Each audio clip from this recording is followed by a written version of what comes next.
la cosa la pintan bastante negra, ¿no? Es la generación mejor preparada de la historia de España, no ni siquiera de la democracia, donde ya han pasado generaciones.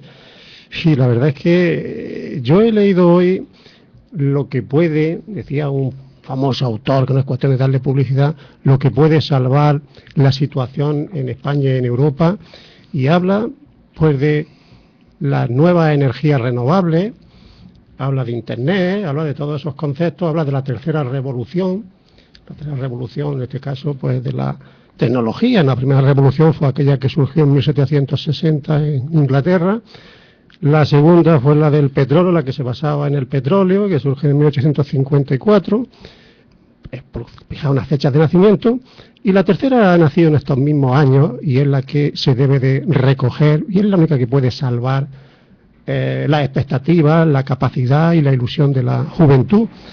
Desde luego, tanto en el terreno económico como en el terreno político, como en los planteamientos de tipo social, los planteamientos que han regido hasta la actualidad están un poco caducos, se ha visto que no son los adecuados, y tal vez los nuevos planteamientos que están surgiendo, las manifestaciones que surgieron aquí con el 15M, las que hay en Atenas, en Grecia, las que hay en mismo Brasil, la primavera árabe, todo eso nos lleva a concluir que posiblemente estemos ante una nueva situación, que son los jóvenes los que las protagonizan y que nos coloquen en un escenario que no podemos ni siquiera definir exactamente, pero sí más o menos perfilar y adivinar que va a ser diferente al que hemos conocido hasta el momento.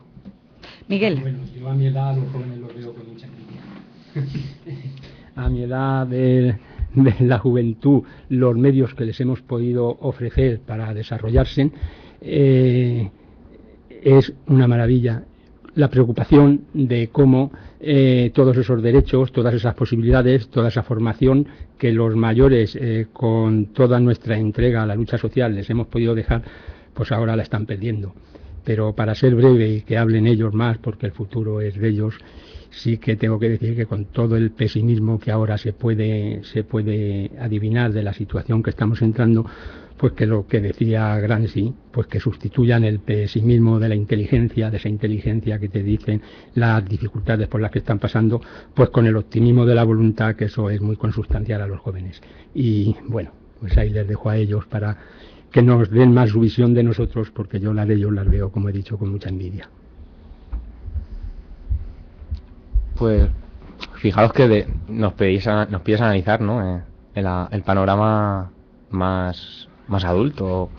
Yo no creo que se deba de separar tanto. Vivimos más o menos en una misma sociedad y nos acarrean los mismos problemas. Sí que podríamos hacer una separación en cuanto a qué tipo de personas. Es decir, no es lo mismo Botín que el parado que hemos ido hoy a que le hiciesen una donación en pago. Eso no es lo mismo. Ahí sí que tendríamos que hacer un análisis clasista de la situación y saber por qué unas personas están en unas circunstancias y por qué están en otras. Se están dando una serie de circunstancias que, como dice nuestro compañero del PSOE, impulsan un cambio. Depende también de nosotros, como dice, no solo de los jóvenes, yo creo que de todos, de los mayores también, porque han perdido todo por lo que han luchado. Depende de toda la sociedad conseguir un cambio sustancial, que en España tendríamos que romper con ese esquema de la Constitución del 78. Está totalmente caduco. El sistema político está derrumbándose, el bipartidismo se está derrumbando. Hoy mismo acaban de meter a Bárcenas en la cárcel. La corona está totalmente vapuleada, ya nadie nos va a engañar con la corona.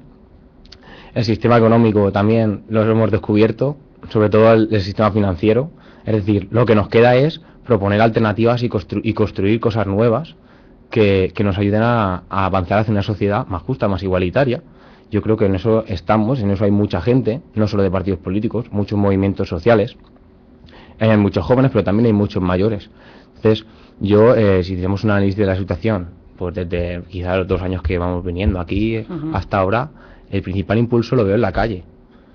Yo siempre digo que la política no solo se hace en el despacho, en las instituciones, se hace en la calle, se hace conjuntamente. hay que hacerlo a la vez. Si nos quedamos en las instituciones iremos a la pata coja y viceversa, desde mi punto de vista. Nos están enseñando nuevas lecciones políticas los movimientos sociales. Ángel. Sí, bien, yo lo primero que coincido con Adrián es que hay que separar a estos dos colectivos. Hay personas mayores que a todos nos gustaría parecernos, hablando de política, hay personas mayores que han hecho grandes cosas por España y por los ciudadanos, y otras que no voy ni a nombrar. Y personas jóvenes que se esfuerzan día a día y hay otras que no. Yo creo que es malo generalizar, y también considero que la crisis ha sido buena para el restablecimiento de los valores sociales. Hace unos años, con el boom económico, las personas mayores se veían como que estorbaban. Es decir, se veían por parte de los jóvenes que no valían para nada. A día de hoy, con todo el tema de la crisis, las personas mayores se ven como una fuente de sabiduría y una fuente de experiencia. Por lo tanto, eso también hay que tenerlo en cuenta, de que al fin y al cabo siempre son iguales, y hay que hacer una reflexión de cómo cabemos las personas, estemos en un contexto económico u otro. Jesús. Pues la situación de nuestros mayores, al igual que más o menos como comentaba Adrián, es complicada porque todo el mundo lo está pasando mal. Cada vez hay menos prestaciones y se está pasando situaciones verdaderamente difíciles. Vemos que cada vez las ayudas antes eran para mayores de 52 años, ahora son para mayores de 55, y hoy por hoy una prestación o un sueldo puede alimentar y hacer subsistir a toda una casa. El otro día oía en la propia cadena SER un dato que era preocupante, que hablaban de que cada vez hay un mayor número de ancianos que salen de las residencias porque hay ciertas familias que no tenían ninguna fuente de recursos, y así para intentar sobrevivir la casa a raíz de la pensión de sus mayores, porque ahora ya no solo no pueden pagar la residencia donde estaban, sino que además la familia no tiene ingresos. Es una época muy complicada para todo el mundo, que tiene que hacer y está haciendo madurar a la sociedad, y tenemos que pelear juntos todas las generaciones para intentar sacar este país adelante. David. Sí, yo la verdad es que esta tarde tengo que decir que estoy muy de acuerdo con muchas de las cosas que se han dicho en la mesa, a lo que aludía sobre todo también Adrián. Efectivamente, yo creo que hay muchas de las situaciones que viven los jóvenes y los mayores cuando hablamos en términos económicos, pues bueno, o problemas sociales que son muy parecidos, y efectivamente luego tendremos que diferenciar, totalmente de acuerdo con él, que está en la clase más alta y más pudiente, y lógicamente el que no tiene acceso a esos recursos. Con Juan Antonio, que hablaba del tema de un poco las diferentes revoluciones que han habido a lo largo de la historia. Yo también, no sé, muchas veces lo comento con los amigos, creo que estamos viviendo socialmente un momento histórico, ¿no? Y por hacer un poco de memoria histórica de nuestro país, del último siglo hasta esta parte, vemos que la sociedad, han habido momentos de la historia en los que de alguna manera se ha plantado, ha dicho lo que tenía que decir, ha salido a la calle y se han manifestado a favor o en contra de los diferentes momentos que hemos vivido, ¿no? Tenemos el momento de la República, el momento del franquismo, un momento de mucha represión, el momento de la llegada a la democracia, donde todo el país sale a la calle, y ahora un momento histórico socialmente hablando, porque efectivamente vemos que los modelos quizá no avancen al mismo ritmo que avanza la sociedad, ¿no? Y en ese sentido los movimientos sociales, los movimientos ideológicos están aflorando, yo creo que muchos sentimientos y muchas voces que de alguna manera pues dan su opinión, y que yo creo que nosotros, los que estamos en los partidos políticos, jóvenes y no tan jóvenes, pero siempre se dice que los jóvenes son el futuro, yo creo que somos el presente y el futuro, pues debemos en el seno de nuestro propio partido, pues de alguna manera aprovechar nuestra situación para poder desde dentro cambiar algunas cosas que creo que estaremos todos de acuerdo que hay que cambiar, y no me refiero tanto a medidas, acciones concretas, sino al rumbo de la sociedad y al rumbo del modelo al modelo de Estado tal y como está ahora. Juan Antonio, hacemos otra ronda, y me gustaría que no fuera yo preguntándose a cada uno cuando os toca el turno, sino que seáis vosotros quienes apuntéis, ¿no? Un poco, digáis, ¿no? Esa cosilla de cara a aportar a esta mesa de tertulia. Sí, no, yo que creo que no es tampoco una cuestión de afecta más la crisis a los jóvenes, pero es porque realmente, pues hace 20 o 30 años, un joven con 24 años aquí en Isla tenía la entrada de su piso, se había comprado un coche, tenía trabajo, casi estaba a punto de casarse, si no estaba casado y parece que iba bien, hace 20 o 25 años. Y eso, con esa perspectiva, parece que cuando pasara otro tanto tiempo, pues que estarían igual o mejor, ¿no? Y nos damos cuenta que están peor, por ese tiempo que están peor, por tanto les afecta bastante mal. Pero no les afecta solamente mal a los jóvenes, les afecta también mal a las personas que tienen una edad mediana, y no digamos nada a los ancianos. La crisis es general, es brutal, afecta a todas las edades y a todas las intergeneracional. Y claro, evidentemente los jóvenes más que a nadie, porque es que ellos tienen todo el futuro. Hay personas que tienen ya media vida andada o tenemos media vida andada, otros están en la etapa final de su vida y les afecta a todos, a los jóvenes más que nadie. Yo, de todas formas, soy de la opinión que esto va a acabar en unos años, va a acabar, pero lo que va a resultar dentro de unos años va a ser totalmente diferente a lo que hemos conocido. Por tanto, habrá que edificar otro tipo de sociedad, no totalmente diferente, pero sí con otros valores y con otras perspectivas diferentes a la que hemos vivido. Hemos vivido en una situación de creernos que todo era irreversible, lo que estaba conquistado, eso era una conquista y no había vuelta atrás, y hemos visto que hay vuelta atrás y más allá de atrás. Por lo tanto, habrá que volver, pues eso, a un desarrollo sostenible que nos causaba risa hace 8 o 10 años. Decíamos, ¿qué es eso de desarrollo sostenible? El desarrollo sostenible es lo que se venía practicando en los países más avanzados. Quiere decir que si se corta un pino o un árbol, hay que reponer otro, y si se explotan unas minas, cuando se agotan, pues hay que dejarlas en la mejor situación posible para que no deterioren el medio ambiente, y en fin, hay que ser racional en la explotación y en el uso del planeta, que al fin y al cabo no es nuestro. Han vivido millones de generaciones anteriores y previsiblemente tendrán que vivir miles o millones también posteriores, si lo sabemos conservar. Y esa perspectiva tiene que cambiar. Tenemos que ir a un desarrollo de lo posible, no a un desarrollo depredador, y creernos que todo lo tenemos que conseguir ya, ir a un consumismo irrefrenable. O sea, tenemos que cambiar la mentalidad en todos los aspectos, incluso en ser críticos y autocríticos.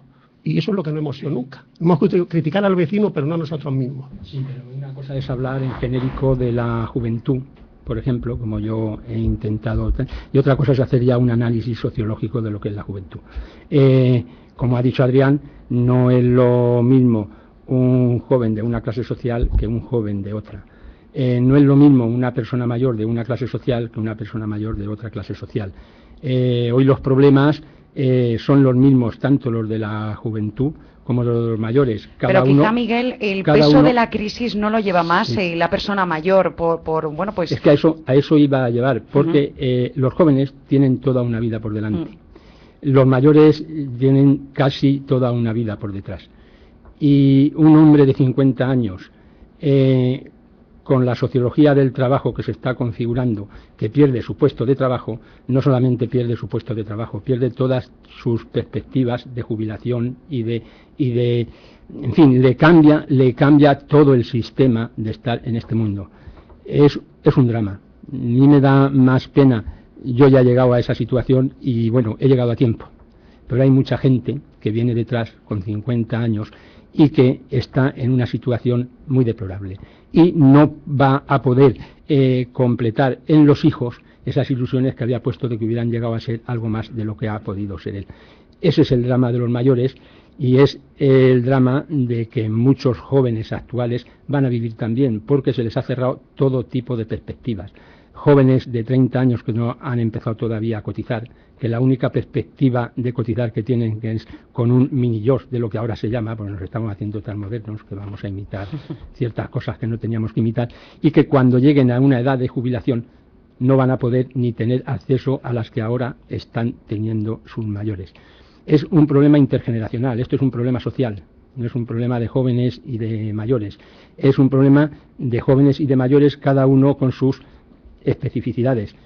Y yo lo que creo es que lo que aquí hace falta es que los jóvenes tomen conciencia de algo que ha dicho Antonio, que nada es irreversible, que estamos en una sociedad de clases, que existe una lucha de clases y que unas clases que son precisamente las que detentan el poder económico, son las que se la están ganando y que tienen que tomar conciencia de que no solo por ellos, sino también por sus padres.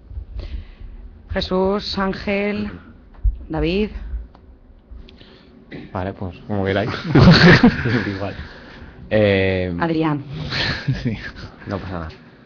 Yo creo que coincidimos más o menos en el análisis con muchos matices, con muchas diferencias.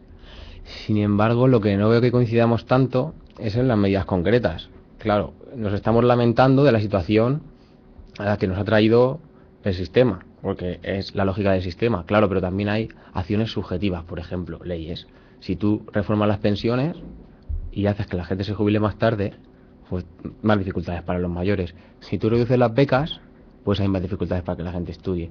Si tú estás fomentando un tipo de modelo económico basado en la especulación, pues habrá una burbuja inmobiliaria que estallará y creará bastante pobreza y paro, como se está creando ahora.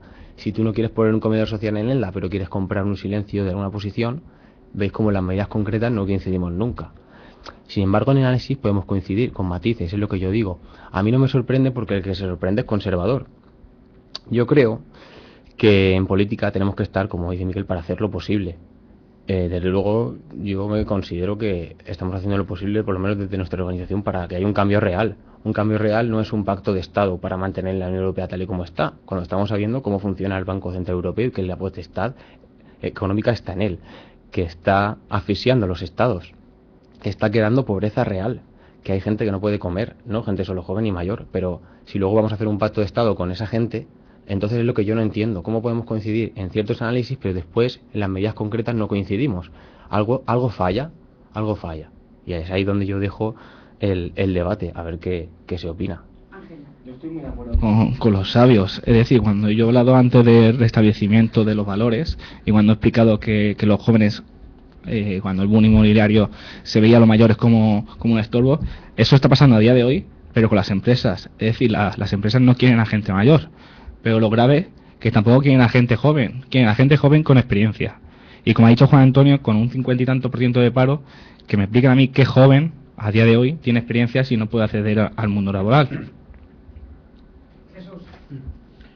Pues lo que se estaba comentando, que la crisis está dejando atrás a mucha gente. Vemos que gente mayor de 45 años es un auténtico drama quedarse sin trabajo. También es un verdadero drama conseguir un primer trabajo porque vemos la tasa de paro juvenil que salta por mucho el 50% y en esta comunidad incluso más, a pesar de que siempre se nos ha dicho que se aspira a vivir del sector servicios y del turismo, que técnicamente la gente joven debería de ser más fácil de contratar. Pienso que muchas cosas tienen que cambiar y que un apoyo entre todos es muy necesario. David. Sí, yo efectivamente en análisis general estamos de acuerdo, en los matices claro que diferimos. Vamos a ver, por comentar algunas cosas, lógicamente una persona de 50 o 55 años se queda sin trabajo y es un drama, y efectivamente es un drama ahora, hace 10 años y hace 20 años, exactamente el mismo drama. Porque es verdad que las empresas muchas veces pues no quieren a la gente mayor y yo desde luego en mi casa lo hemos vivido tal y como es, y no ahora sino hace unos años cuando estábamos en época de bonanza. Y luego vamos a ver, yo creo que los que estamos aquí efectivamente podemos hablar del sistema, de que no nos gusta el sistema, de que el sistema tiene que cambiar, pero no nos olvidemos de que nosotros formamos parte del sistema político, y el sistema político de nuestro país, nuestra democracia, para bien o para mal, está vertebrada a través de los partidos políticos, y somos nosotros los que estamos ahí.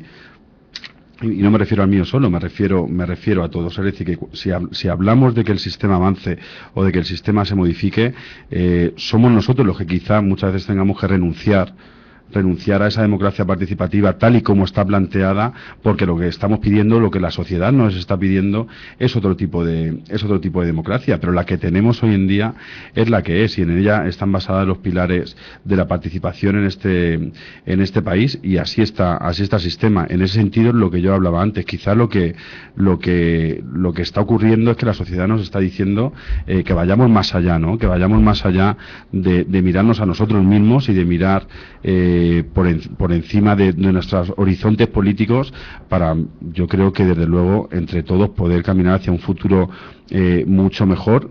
Ya, por un lado, porque nos lo marca la sociedad, y porque el sistema ya no solo español, sino europeo, nos marca otros rumbos totalmente diferentes. Vamos, yo desde luego difiero con el concepto de democracia participativa que tiene David. En todo caso, podríamos hablar de pseudodemocracia representativa, porque si una democracia está centrada en la partitocracia, deja de ser democracia. El poder no lo tiene el pueblo, lo tienen los partidos en todo caso. Cosa en que yo creo que está cambiando, o que se está impulsando para que cambie. Eso sí, por ejemplo, se están impulsando o se quieren impulsar desde la sociedad movimientos participativos. Por ejemplo, la ILP que se rechazó sobre la dación en pago es un ejemplo de que la democracia participativa con este sistema democrático no funciona, es decir, tiene que cambiar. Yo lo que creo que está pasando de verdad en la sociedad es que están habiendo movimientos de autoempoderamiento de la sociedad.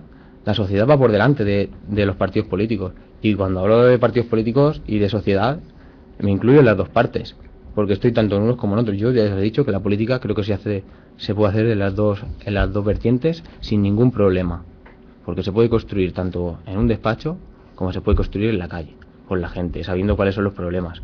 Eso es democracia participativa. Darle a la gente el poder real, no decirle cada usted vote 4 años, después no cumplimos el programa electoral, y usted lo único que puede hacer es joderse en su casa y ya está. Bueno, ojito con el vocabulario. Hoy estábamos fuera de... No, vamos. No, digo que de todas formas lo cierto, y cada uno puede tener su opinión, pero lo que es cierto es que aquí en España y en la Unión Europea, que es nuestra última comunidad política, quien tiene la última palabra y quien tiene la soberanía es el pueblo. Y lo que va a ocurrir en los próximos años, a través de los partidos y a través de las personas que los partidos pongan, va a ser lo que el pueblo quiera. O sea que el protagonista, aunque nos parezca un chascarrillo, nos parezca algo sin fondo, es real. Es el pueblo el que decide, y si el pueblo decide algo que después no es convincente, se habrá equivocado el pueblo, pero decidirá él. Y lo que ocurra será lo que realmente decida la mayoría. Quien creemos en la democracia no cuestionamos nunca si se ha equivocado o acertado. El pueblo ha hablado y hablará en su momento y será lo que quiera. No lo que nadie queramos ni lo que nadie plantee. Un momentito, Ángel. Sí, yo la verdad que no comparto el discurso de Juan Antonio, porque el pueblo elige. El problema es cuando se elige y luego se le cambian las cosas. Es decir, por lo que ha dicho David, la democracia tiene que estar, desde mi punto de vista, ligada a los partidos políticos y las votaciones correspondientes. Pero el problema es lo que he dicho: si se va a votar, se ofrece una cosa y luego se le da todo lo contrario, por mucho que elija el pueblo no se equivoca, sino que se le engaña. Sí, es un matiz, y es que a mí me está llamando mucho la atención últimamente el argumento de los chicos y las chicas del Partido Popular. El otro día... Muy brevemente, y así muy brevemente. David. El otro día en el Pleno, Beatriz Serrano: señora Martínez, esta es nuestra democracia, si no le gusta, salte el charco. Esta es la democracia que tenemos, acaba de decir David, y este es el marco en el que nos movemos. Hombre, la democracia orgánica que teníamos con Franco y en el marco en el que nos movíamos se tiró para atrás por la presión popular. Cuando las fuerzas más conservadoras instauraron el sistema de la transición, aquello era el sistema, ya era en el que se movían, y se movían para cambiar aquel sistema, y vino la Segunda República. Pues ahora pasa lo mismo. Y eso de que esta es la democracia, si no os gusta saltar el chasco, a mí me parece que eso es una actitud muy fascista. David, por matizar sí, ya que nos marchamos. Simplemente dos cuestiones. Una, yo no sé si usted se ha enterado de lo que yo he dicho aquí esta tarde, que es que seguramente estamos en un momento en el que tendremos que pensar hacia qué modelo queremos ir, y dos, desde luego el sistema democrático es el que marca nuestra Constitución de de 1978, no porque lo diga mi compañera Beatriz o porque lo diga yo, sino porque es la que es nuestra Constitución de 1978. Mire usted, es la que es. ¿Yo qué quiere que le diga? Claro. ¿Yo qué quiere que le diga? Bueno, no nos vamos a poner nunca de acuerdo, evidentemente tenemos opiniones distintas. Les agradecemos mucho a todos vosotros, a todos ustedes, a nuestros sabios que no les gusta o les hace gracia que les llamemos así, y a nuestros jóvenes que una temporada más hayan compartido con nosotros. Espero que sean muchas más. Y David Navarro, muchas gracias a ti también, porque la temporada que viene no contaremos con tu presencia porque te debes a otros ministerios. Buenas tardes. Gracias. 8 de la tarde llega, bueno, pues más información en hora 25.